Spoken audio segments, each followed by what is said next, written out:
Welcome to the Dale Sabor a Tu Salud podcast by Tadin. I am your host, Chef Carla Contreras. Join me as we steep in the world of Tadin with interviews from fellow creatives, foodies, and entrepreneurs from our comunidad. Pam, welcome to the podcast. I am so excited to have you here. Can you introduce yourself and how you serve your community? Totally. I'm so excited to be here. I am Pam Covarrubias. I'm a first-gen immigrant, eldest daughter, neurodiverse, and I support my community with nervous system regulation, productivity tools, by rejecting calladita culture, and I do this through sharing podcasts, sharing our stories, coaching, and speaking. Amazing. I'm excited to get into this conversation today, but we're going to start with tea first. What's in your taza? What was your last Tadin tea? So I have it right here. It's from yesterday, and it's, as you can see, there's 2 bags because I like to break the rules. So I have Dandy Detox and Cinnamon Apple. Ooh, this is a combination that I have not tried. And Maria Lara, she is in episode 1 and episode 2. She is the tea blender for Tadin, and she also is I feel like she's the quality control officer as well. But she recommends every time you make a cup of tea, 2 tea bags. I always put 2, Yes. just of different flavors, I guess.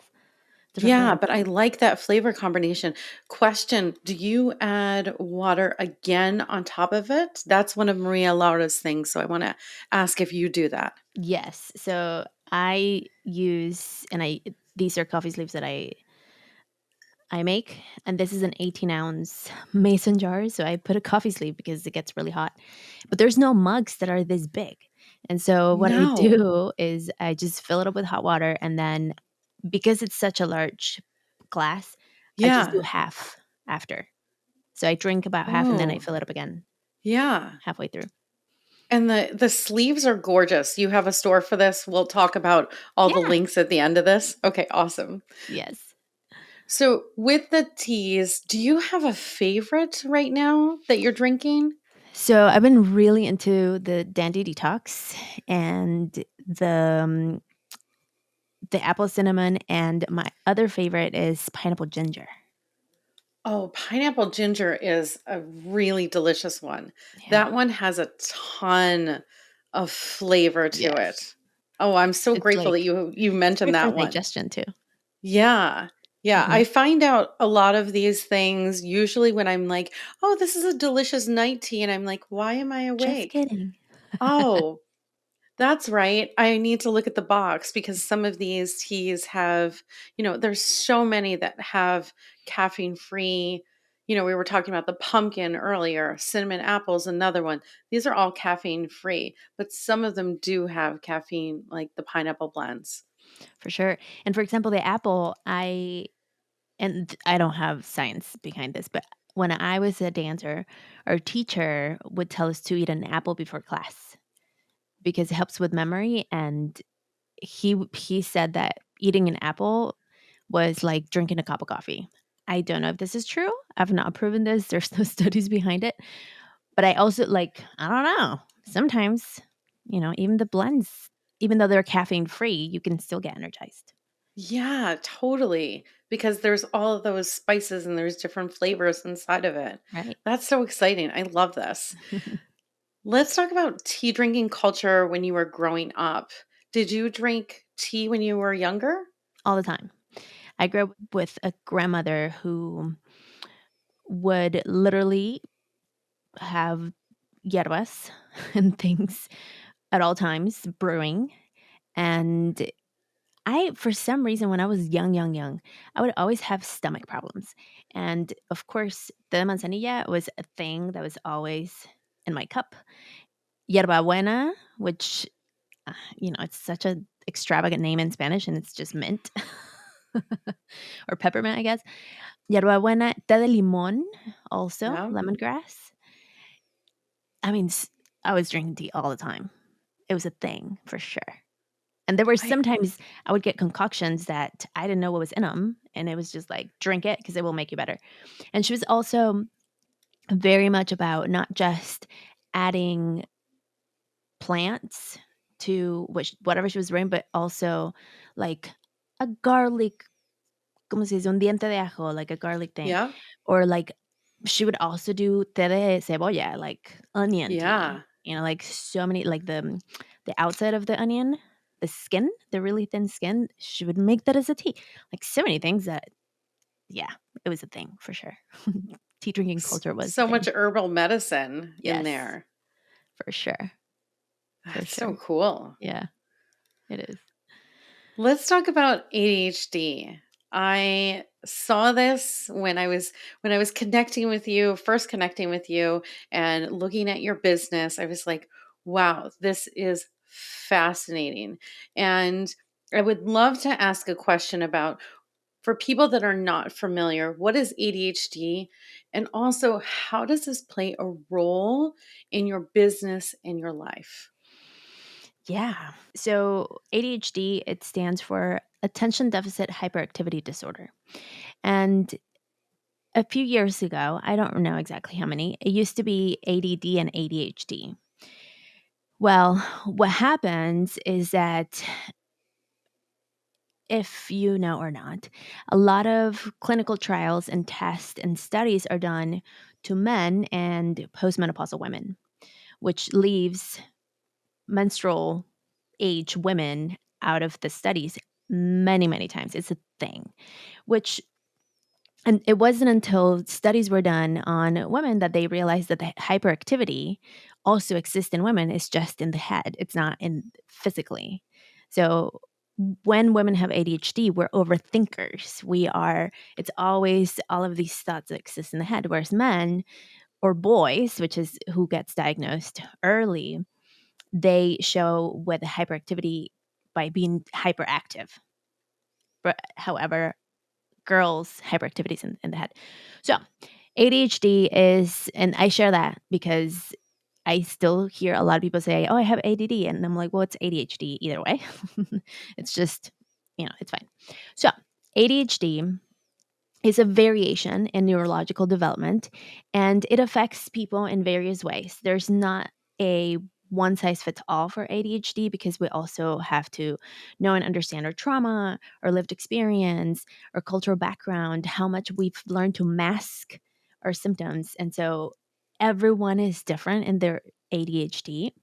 And basically, it affects in different ways. Some of them include executive function, so making decisions, inattention, hyperactivity, impulsivity, and other things. These are like the main things that ADHD is known for. And the second part of the question of how does it affect me? I mean, it affects me all the time.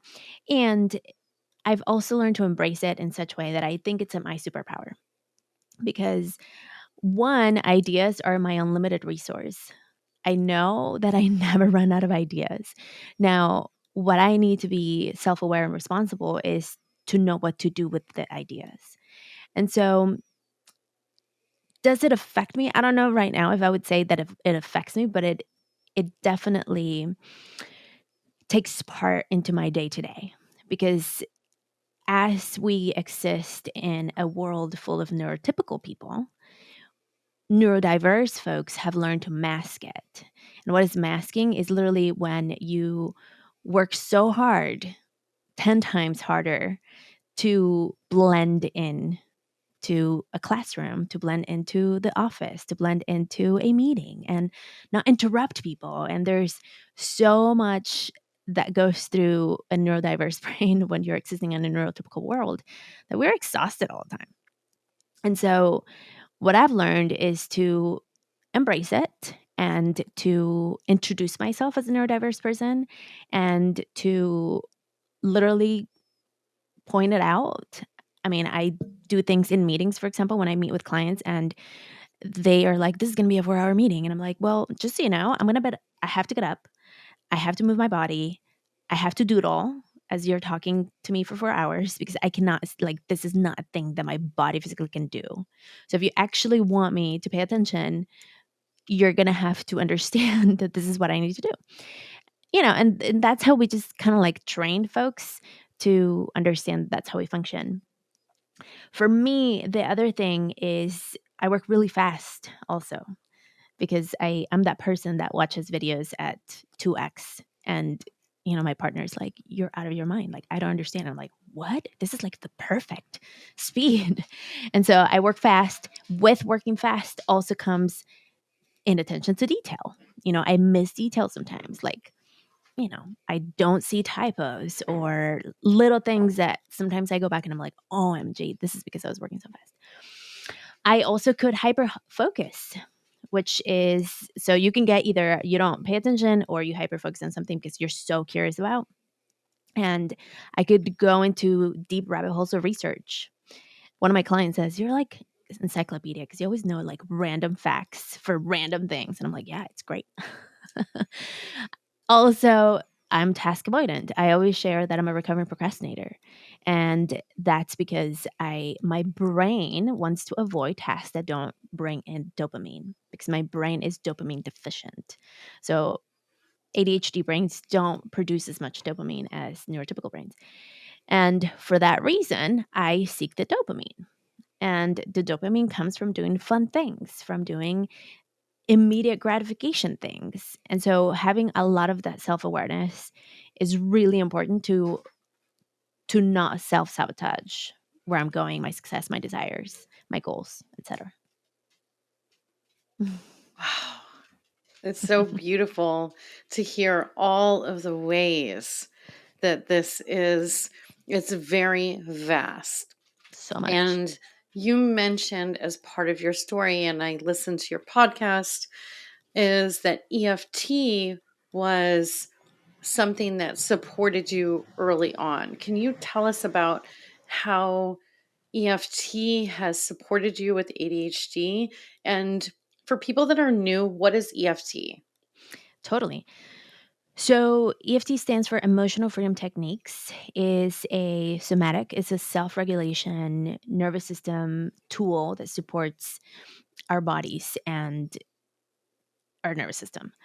I came across EFT when I was in college back in 2004, 2005, when I had a one-on-one conversation with a teacher, and she basically was like, "You could be brilliant, but you're choosing not to." And that affected me. That conversation was like, "Oh, maybe I am sabotaging." Because my mom used to call me La Mujer del Mañana. Everything was mañana. I'll do it tomorrow. I'll do it tomorrow. And even in college, I went to school for design. So I'm a designer.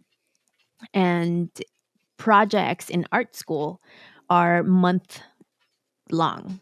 They're weeks at a time. So, you don't get a paper that you write in 2 weeks. You get 4 weeks to work on a project. And I would literally be the person that would arrive 2 days before the project was due, sometimes one night, and do it all at once. And so with this conversation with this professor, I went into this rabbit hole of exploration of why do I believe now that my brain is broken based on this conversation that she said? Why does the brilliance that she sees in me, I don't see it? And I went into my hyper focus of uncovering the depths of my brain, went to the counselor, discovered, I guess, ADHD, and found in the many depths of research, found a YouTube video where someone was tapping. And I started following the sequence along. What we do is we use our fingers and we use different parts of our body to touch on meridian points, which are points that are pulled from, we borrow those points from traditional Chinese medicine meridian points. So if you've heard of acupuncture, acupressure, those points in tapping or EFT, we use 12 to sometimes 20 points, and we simply put our fingers on those points, and that allows our amygdala, which is our fight or flight, our alert system, and the limbic brain, the second part of the brain, to relax. So with EFT, I was able to realize that I was a high functioning anxious person, and it allowed me to first calm down. And then once my brain was chill, and my alert system wasn't on at all times, I was able then to make cognitive decisions with my frontal cortex instead of just emotional decisions with my limbic. So it supported me in so many ways. First and foremost, nervous system regulation, which is what I share and what I believe a lot of us need to work on, is to regulate our nervous system. Yeah. And you mentioned this because I got into recent episodes of your podcast about creating systems, creating organization, creating routines. Like this is the time of year where we're recording this in January of 2024. And my question earlier was, do you use EFT to support you while doing that? Because I recognize having an ADHD brain might need tools in order to support it in order to do the thing. Mhm. Totally. I use EFT all the time. I have a daily challenge that people can do where you tap every morning, and that alone can get you to calm down the amygdala. So, in my case, tapping is my tool. It could be breath work, it could be meditation, it could be going for a swim, it could be, various things that I always invite humans to explore whatever it is that chills them. It doesn't have to be tapping. For me, tapping works. And so, yes, do I use tapping all the time? 100%. I tap all the time. Do I use systems, tools, all of the above? I have analog trackers. I have digital trackers. I use my organization system is called Notion. So I use Notion for my whole life. I use paper lists. I use notebooks. I use planners. I use sticky notes. And what I've learned is to have a rhythm with the tools, because also as ADHDers, we can just like create all these tools and then never use them. So what tapping has helped me do is it's to get diligent and in a way disciplined. I don't know if I want to use the word discipline, but consistent with the use of the tools. And I'm testing all the time. Like I'm literally a walking laboratory in myself all the time. Like right now I'm testing a morning and evening routine. And so I created a tracker for them. I first brainstormed it. I also work a lot with my inner, what I call my inner energy season. So I look at my hormones and see where I am, because that also affects how I function. If I am in, so the way that I talk about the inner energy seasons, like the seasons of the earth. So winter, spring, summer, autumn. And if I'm in a hormonal place where like ovulation, that's summer. So if I'm in my internal summer, I'm very confident. And so that's a great time for me to do specific things that require that. But sometimes when progesterone is really high, I don't want to do that. So I have to work with myself to do other activities. And with that, I have also created planners and different templates to guide me to take action, because my brain is like, you don't want to do content, then just go to sleep. So I've created these tools that kind of like give me a starting point, because one of the hardest things for ADHDers is to get started. And so that's how I use all these things. And, for the people connecting with this, my invitation is to just think about what works for you. Like I have a plethora of tools that I use, and I like people see them and they're like, "You're out of your mind." And I'm like, "Absolutely, I am." But it works for me. Whatever works for you, make sure it works for you. I love that invitation, whatever works for you. I want to get into, before we hop off this podcast, about the motivation, because you do create a lot of content. You have podcast, blog, newsletter, challenge.